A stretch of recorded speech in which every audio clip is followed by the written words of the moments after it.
Magandang umaga mga kagimat. Nandito tayo ngayon sa cemetery ng San Marcelino. May project tayo dito ngayon, Marcelino. So ito, dalawang nicho na malalaki. Ang isang nicho po nito ay dalawa yung papasok. Granite tiles po yung nilagay natin, mga kagimat. So ngayon po, pati po itong flooring, nilagyan din ng tiles. Ang may-ari po nito ay USD siya. Kaya naisipin na rin magpagawa ng Marcelino niya. Kasi po, practical naman ang buhay ngayon, mga kagimat. Diba? Kaya kung sino interesado po dyan na magpagawa ng Marcelino, follow niyo po kami sa Facebook namin, RR Enzo. RR Engineering Construction. So mga kagimat, malapit-lapit na rin tayo matapos dito. Hopefully mga this day matatapos na. Mag-visit po yung na-ari ito. So, itigin nila kung ano pa yung kulang. Siguro po itong mga grills, baka ipagawa din nila mga kagimat.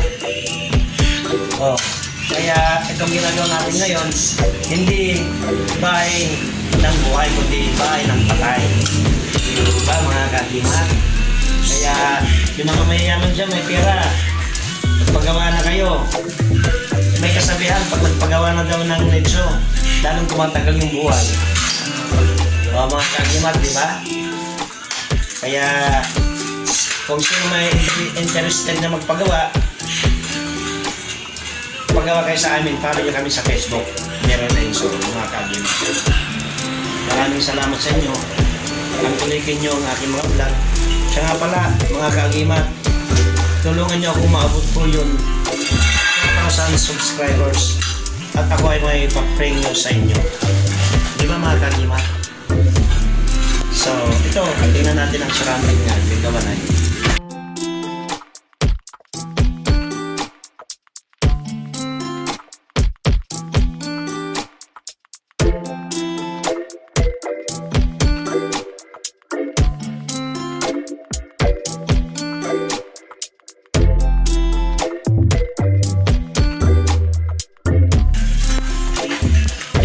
Ito, meron na rin po spare ilalagay namin sa loob tsaka hollow blocks para kung halimbawa man po may kakarga na, nandyan na rin po yung tiles, hollow blocks, semento na lang pong bibili nila kasi po baka maubusan yun nila kung kulay at klase ng granite tiles. Sorry ha, medyo nabubulol pa ako kasi nasa cemetery tayo, baka may multo. Ngik. Pero lang po mga kagimat. So yun, na-spare na po siya, pasok natin sa loob. Ang mahirap nga lang po dito, kahit cemetery po ay ang daming nananamantala, ninanakawan po nilang cemetery. Makonsensya naman po kayo, multuin kayo, mabangungot kayo. Pati po ang grills po nito ninakaw. Kung sino man po yung nagnago ng grills nito, konsensya ka, ibalik mo na. Mumultuin ka, sigurado niyan. Bahala ka sa buhay mo. Kung ayaw mong maniwala, di ba mga kagimat? Kaya masasabi ko lang, huwag kayong magnagaw, lumaban kayo ng parehas, magtrabaho kayo. Magbanat ng buto, mga kagimat. Hindi yung ninanakawan nyo, patay na nga, ninanakawan nyo pa. Makonsensya naman kayo. Peace tayo ha. Oh, peace.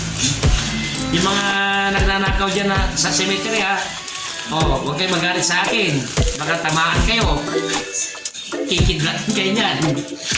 Di ba mga kagimat? Joke lang, para mawala na stress natin. So ito, malapit nang matapos, nililinis na rin po kami sa surrounding niya para pag turnover po ito malinis, wala pong masabi yung may-ari. 2 weeks lang po namin ginawa ito. Sa awan ng Diyos, ito, tapos na po siya. Ito po sa kabila, baka pipinturahan din po namin yan. At saka may mason din po na gagawin dyan.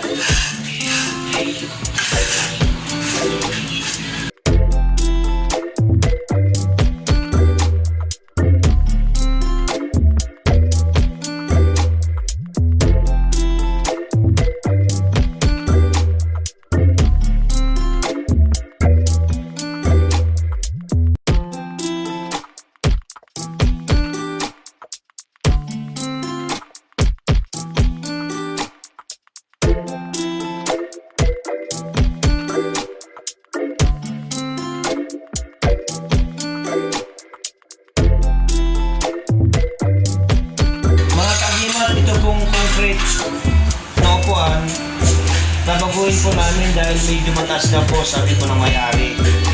Kasi po hindi naman po sila katangkaran. So pag nakaupo daw po sila, medyo nabibitin po yung paa nila, nakangat na. Kaya babaguhin po namin itong upuan mga kagimat. So hindi po maiwasan yan kung ano po yung gusto ng client natin. Sumunod po tayo sa client. Para po hindi sila magalit sa atin, di ba mga kagimat? Tayo naman po mabait naman tayo sa mga ganyang bagay-bagay walang problema yan. Basta kung naibigay lang natin ng tamang gawa, malinis na gawa at higit sa lahat, tapusin natin yung responsibilidad na nakaatang sa ating mga balikat. Yung iba po dyan, tinatakbuhan nila yung responsibilidad sa pangungontrata. So, sa atin naman, tapusin natin yung dapat natin tapusin mga kagimat. Hindi naman tayo perfectong kontraktor, hindi naman natin naibibigay yung 100%, pero maganda naman.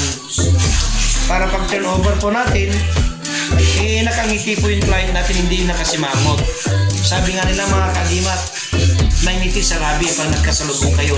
Hindi na kayo kuka kasi hindi mo natapos yung project sa kanila, kakaya po yung gano'n. Wala naman pong perfectong kontraktor dyan.